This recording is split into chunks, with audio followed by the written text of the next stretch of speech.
कुछ आवाज़ें सिर्फ कानों तक नहीं पहुंचती, वो इंसान की पूरी ज़िंदगी बदल देती है। आज मैं जो आपको कहानी सुनाने जा रहा हूँ, वो कोई सुनी सुनाई अफवाह नहीं है। ये उस रात की घटना है जिसने मेरे हर तर्क, हर विश्वास और हर सवाल को बदल कर रख दिया। आज भी जब तेज़ बारिश होती है और हवा किसी पुराने लोहे के पुल से टकराती है, तो मेरे कानों से वही टूटी आवाज़ गूंजने लगती है। मेरा बच्चा कहाँ है? मेरा नाम नरेश है और मैं राजस्थान के एक छोटे से कस्बे कुलधारा में पला बड़ा हूँ। हमारा कस्बा भले ही छोटा था, लेकिन उसके आसपास की कुछ जगहें का नाम सुनते ही लोग रास्ता बदल लेते थे।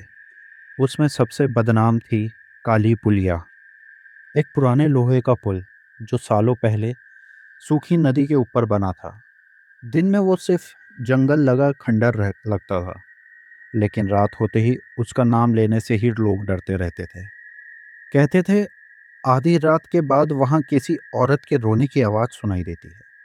कुछ लोग कहते थे वो अपने खोए बच्चे को ढूंढती है। कुछ का दावा था वो राहगीरों का नाम लेकर उन्हें पुल के नीचे बुलाती है। और गांव के बुजुर्ग हमेशा एक ही बात कहते, अगर कभी कोई तुम्हें नाम लेकर पुकारे तो पीछे मुड़कर मत देखना। मैंने कभी इन बातों पर यकीन नहीं किया। मुझे लगता था कि लोग सिर्फ डराने के लिए ये सब कहानियां बना रहे हैं। लेकिन 7 साल पहले एक बरसाती रात ने मेरी ये पूरी सोच बदल के रख दी। उन दिनों मैं दिल्ली में नौकरी करता था और फेस्टिवल की छुट्टियों पर घर आया हुआ था। शाम से ही मौसम बिगड़ चुका था और तेज हवाएं चल रही थी। लगातार बादल गरज रहे थे और बारिश रुकने का नाम नहीं ले रही थी। मैं अपने बचपन के दोस्त बबलू के घर बैठा था। हम दोनों कई साल बाद मिले थे और आराम से बातें कर रहे थे। और तभी रात 10:30 बजे मेरा फ़ोन बजा और स्क्रीन पर मेरी छोटी बहन मानसी का नाम था। मैंने कॉल उठाई। उसकी घबराई हुई आवाज़ सुनते ही मेरा दिल बैठ गया। भैया, पापा की तबीयत अचानक खराब हो गई है और सांस लेने में दिक्कत हो रही है। डॉक्टर ने दवा लिखी है, लेकिन पूरे कस्बे में नहीं मिल रही है। मेडिकल वाले ने कहा है ये दवा सिर्फ हाईवे वाले 24 घंटे खुले मेडिकल स्टोर पर ही मिलेगी। मैं बिना एक पल गवाए वहां से निकल चुका था। तू चिंता मत कर, मैं अभी लेकर आता हूँ। कॉल काटते ही बबलू ने पूछा, क्या हुआ? मैंने जल्दी जल्दी सारी बातें बता दी। उसने बिना सोचे कहा, चल मैं भी चलता हूँ। कुछ ही मिनट बाद हम उसकी पुरानी बाइक पर निकल पड़े। बारिश और तेज हो चुकी थी। सड़कें सुनसान थी और पूरा कस्बा अंधेरे में डूबा हुआ था। और तभी अचानक से पूरे इलाके की बिजली चली गई। अब रास्ते में सिर्फ बाइक की हेडलाइट और आसमान में चमकती बिजली का सहारा था। हाईवे तक पहुंचने के दो रास्ते थे। पहला जो लगभग 15 किलोमीटर लंबी थी और दूसरा काली पुलिया से होकर जाता था और दूरी लगभग आधी कर देता था। पापा की हालत को सोचते हुए हमारे पास समय नहीं था। मैंने बिना सोचे शॉर्टकट को चुन लिया। बबलू ने मेरी तरफ देखा।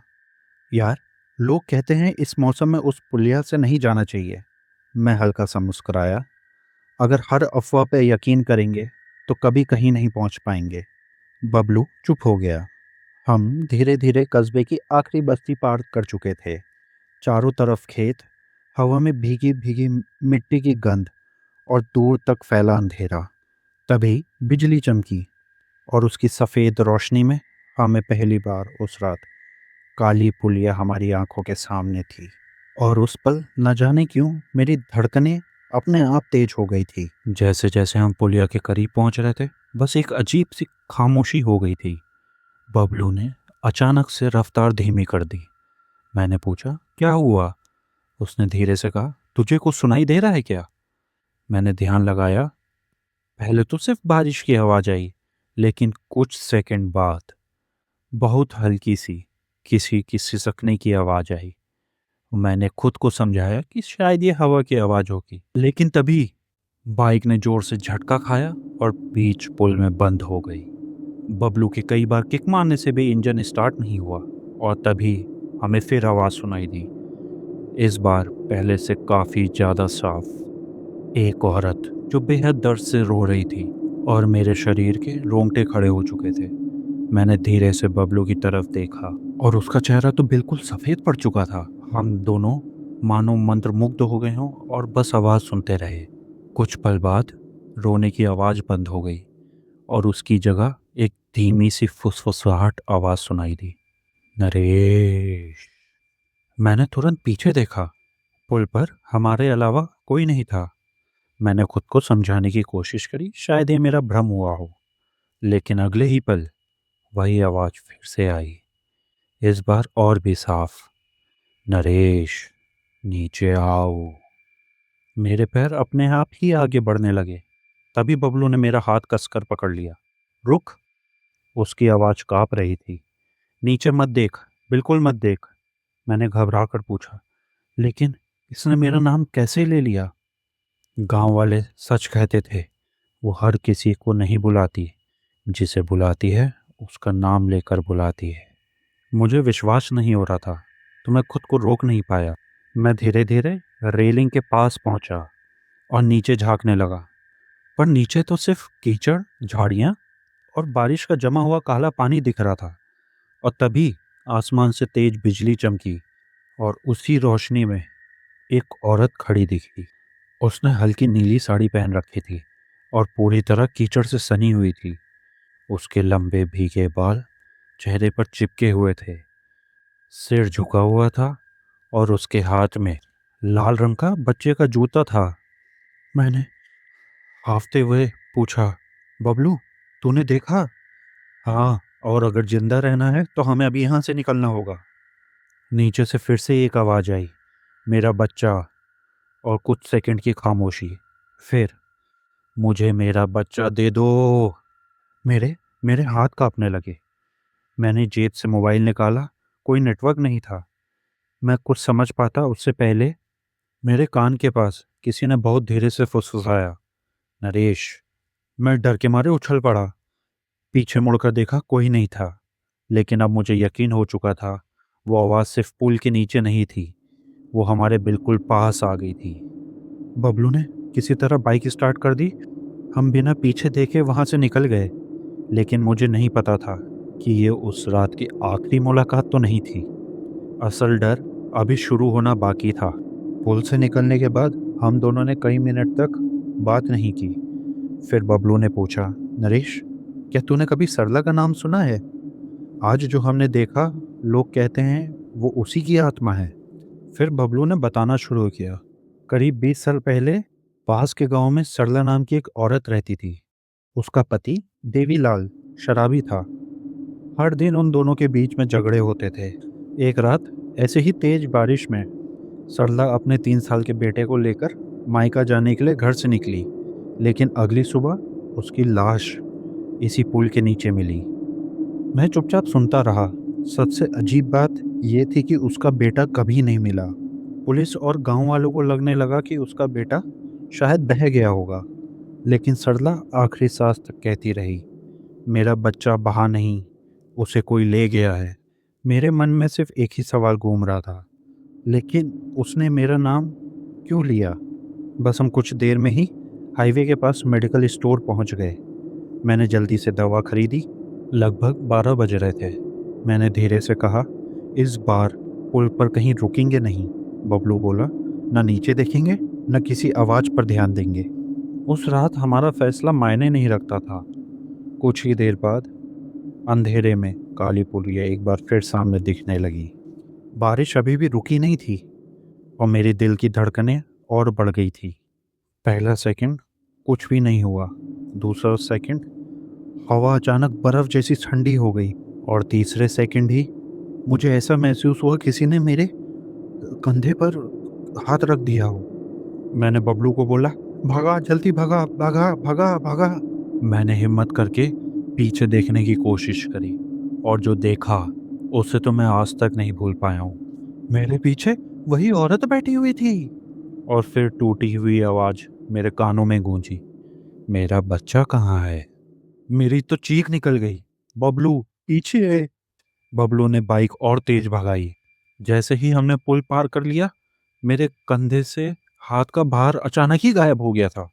मैंने पीछे मुड़कर देखा, सीट पूरी खाली थी, मानो वहां कभी कोई था ही नहीं। हम कुछ दूर जाके रुके। मैं अभी भी कांप रहा था। बबलू ने टॉर्च निकाली और मेरी तरफ देखा।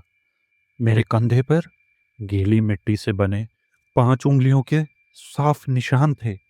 हम बिना कुछ बोले घर की तरफ चल पड़े। घर पहुंचते ही मैंने दवा पापा को दे दी। जब मम्मी ने मुझे देखा और वो कंधे पर मिट्टी के निशान देखे, तो वो एक पल के लिए एकदम चुप हो गईं और धीरे से बोली, तो काली पुलिया से आया है क्या? मैंने हैरानी से उनकी तरफ देखा। हाँ, लेकिन आपको कैसे पता? उन्होंने मुझे बीच में रोक दिया और अंदर गई और दादी के पुराने संदूक से एक ताबीज मेरे हाथ में रख दिया। इसे अभी पहन ले। इसका मतलब माँ को भी इस आत्मा के बारे में पता था। उस रात मुझे नींद नहीं आई। बार बार वही चेहरा, वही काली आंखें और वही आवाज, मेरा बच्चा कहाँ है? करीब रात के 3 बजे अचानक मेरी आंख खुल गई। कमरे का दरवाजा आधा खुला था। ऐसा लगा जैसे बाहर कोई खड़ा हो। मैंने कांपते हुए लाइट जलाई। कमरे में कोई नहीं था, लेकिन जैसे ही मेरी नज़र चारपाई के नीचे गई, मेरी तो डर के मारे हालत खराब हो गई थी। वहां मिट्टी से सना वही लाल जूता रखा था। अब मुझे यकीन हो चुका था, ये सब कोई वहम नहीं, और शायद सरला मुझे इसी वजह से अपने पास बुला रही थी। अगली सुबह होते ही मैं और बबलू सीधे कस्बे के सबसे बुजुर्ग आदमी मास्टर सिंह के घर पहुंचे। वो रिटायर्ड स्कूल टीचर थे और कस्बे के हर पुराने किस्से के गवाह माने जाते थे। हमने शुरू से लेके आखिरी तक उन्हें सब कुछ बताया।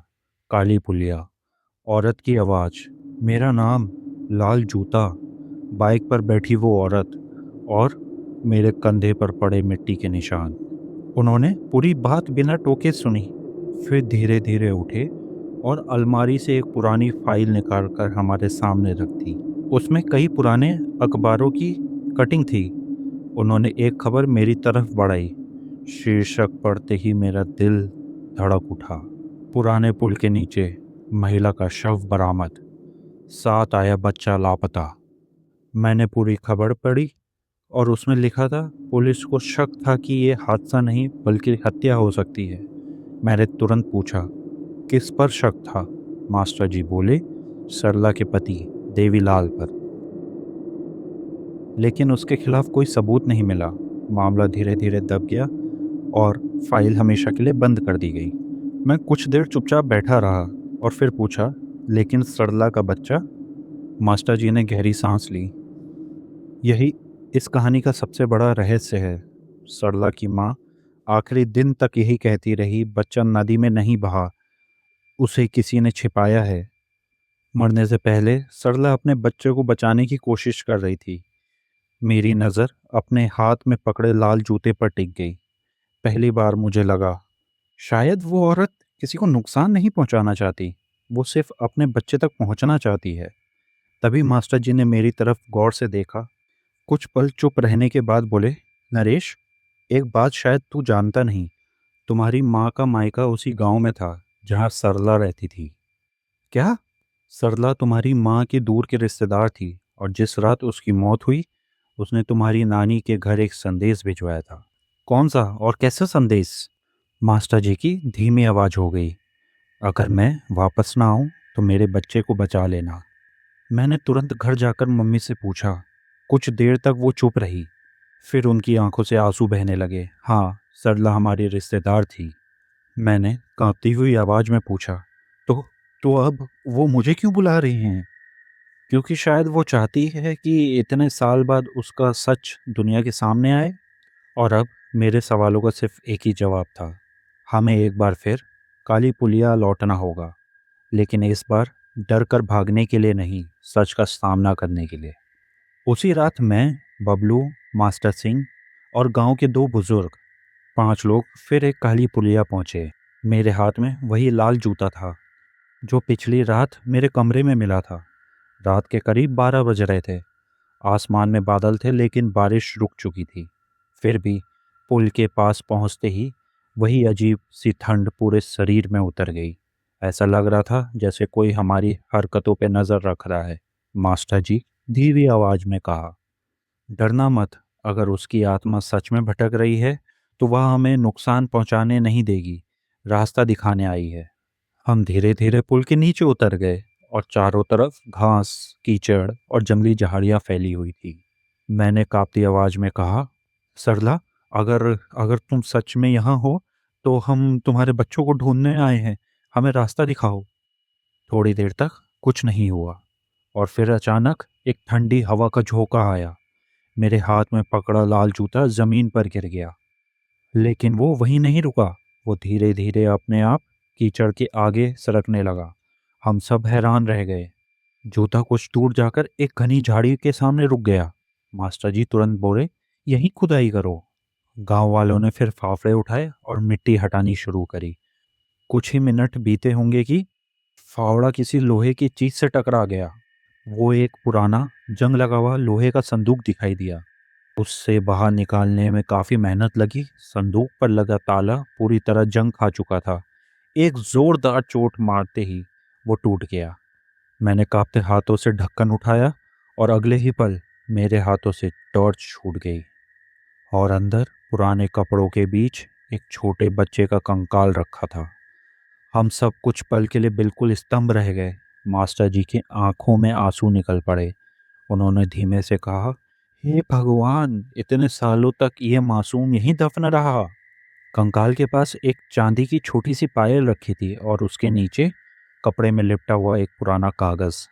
मास्टर जी ने उसे सावधानी से खोला और उस पर मुश्किल से पढ़े जाने वाले शब्द लिखे थे, अगर किसी को ये मिले, मेरे बेटे को इंसाफ दिलाना। सरला। अब सब कुछ साफ हो चुका था कि यह हादसा नहीं, मौत थी। उसका बच्चा कभी नदी में बहा ही नहीं। किसी ने उसे मारकर इसी संदूक में बंद किया और पुल के नीचे दफन कर दिया। इतने वर्षों से उसकी माँ की आत्मा सिर्फ अपने बच्चे तक पहुंचने की कोशिश कर रही थी और आज आखिरकार उसकी तलाश पूरी होने वाली थी। आज इतने साल बाद एक माँ अपने बच्चे से मिल पाएगी। मेरे हाथ अब भी उस लाल जूते को कसकर पकड़े हुए थे। अचानक फिर से एक हवा का झोंका आया, लेकिन इस बार उस हवा में डर नहीं था। उसमें एक अजीब सी शांति थी। ऐसा लगा जैसे कई वर्षों पुराना दर्द धीरे धीरे खत्म हो रहा हो। उसी समय दूर पुल के नीचे मुझे फिर सरला दिखाई दी। इस बार वो डरावनी नहीं लग रही थी। वो चुपचाप खड़ी थी। उसकी नज़रें उस छोटे कंकाल पर टिकी हुई थी और धीरे धीरे उसके चेहरे पर हल्की सी मुस्कान आ गई थी। उसकी आंखों से काला अंधेरा भी हट गया था। अगले ही पल उसके पास एक छोटे बच्चे की आकृति आने लगी। बच्चे ने उसका हाथ पकड़ लिया और सरला एक बार हमारी तरफ देखा और मानो बिना शब्दों के हमारा शुक्रिया अदा कर रही हो। और फिर दोनों धीरे धीरे सफ़ेद धुन में बदलकर हमारी आंखों के सामने गायब हो गए। हम में से किसी ने एक शब्द नहीं कहा, क्योंकि हम अब सब समझ चुके थे। एक अधूरी कहानी आखिरकार पूरी हो चुकी थी। अगले दिन पुलिस को सूचना दी गई। पुराने रिकॉर्ड फिर से खोले गए। इतने साल बाद किसी को सज़ा मिलना आसान नहीं था। सबूत मिट चुके थे, गवाह बिखर चुके थे, लेकिन एक बात अब भी पूरी दुनिया के सामने थी। सरला और उसके बेटी की मौत कोई हादसा नहीं थी। गांव वालों ने मिलकर माँ और बेटे को पूरे सम्मान से अंतिम संस्कार किया। अब चिता की आग आसमान की ओर उठी। मैंने आंखें बंद कर ली और उसी पल मेरे कानों में एक बेहद हल्की आवाज़ आई। इस बार न रोना था, न दर्द था, सिर्फ एक शब्द, धन्यवाद। उस दिन के बाद काली पुलिया की कहानियाँ बदलने लगी। लोग कहते थे अब वहाँ कोई रोने की आवाज़ नहीं सुनाई देती है, कोई नाम लेकर नहीं बुलाता, और कई सालों में किसी ने वहाँ कोई अजीब घटना महसूस नहीं की। मुझे लगा अब सब खत्म हो चुका है, लेकिन मैं गलत था, क्योंकि असली आखिरी राज अभी भी मेरे घर में मेरा इंतज़ार कर रहा था। अंतिम संस्कार के 2 दिन बाद मैं शहर लौटने की तैयारी कर रहा था। कमरे में सामान समेटते समेटते मेरी अचानक अलमारी के ऊपर गई। धूल में पतली परत के बीच कुछ रखा हुआ था। मैंने हाथ बढ़ाकर उसे उठाया तो मेरी सांस थम गई। वो वही लाल जूता था, लेकिन इस बार न उस पे मिट्टी थी, न कीचड़, न बारिश का कोई निशान। वो बिल्कुल साफ था, जैसे किसी बच्चे ने अभी अभी उतारा हो। मैंने कांपते हुए जूते के अंदर हाथ डाला। उसमें एक छोटी सी मुड़ी हुई पर्ची रखी हुई थी। मैंने धीरे उसे खोला और सिर्फ एक पंक्ति लिखी थी, अब कोई और नीचे नहीं पुकारेगा। मैं भागकर माँ को बुलाने गया और जब तक मैं वहाँ से वापस आता और जूता कमरे से गायब हो चुका था। जिंदगी आगे बढ़ गई थी, लेकिन कुछ यादें अभी भी पीछे नहीं छूटती। आज भी जब तेज बारिश होती है या हवा पुराने लोहे के पुल से टकराती है, तो मुझे वही रात याद आती है। वही सुनसान पुल, वही ठंडी उंगलियां और वही टूटी हुई आवाज़, मेरा बच्चा कहाँ है। अगर आप कभी किसी पुराने पुल के आसपास से गुजरें और अचानक आपको नाम लेकर पुकारे, तो एक बात हमेशा याद रखिए, पीछे मुड़कर मत देखिए, क्योंकि हर आवाज़ मदद करने वाली नहीं होती।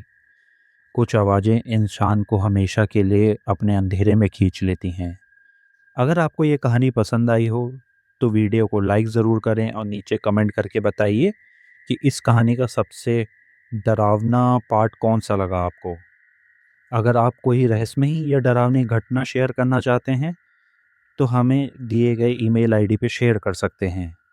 ऐसी ही रोमांचक और दिल दहलाने वाली हॉरर कहानी को देखने के लिए हमारे चैनल को सब्सक्राइब करें और बेल आइकन दबाना ना भूलें, ताकि हमारी हर नई कहानियाँ सबसे पहले आप तक पहुँचे। तब तक अपना ख्याल रखिए और याद रखिए, अगर कोई भी अनजानी आवाज़ आपका नाम लेकर पुकारे तो पीछे मुड़कर मत देखिए। मिलते हैं अगली डरावनी कहानी के साथ।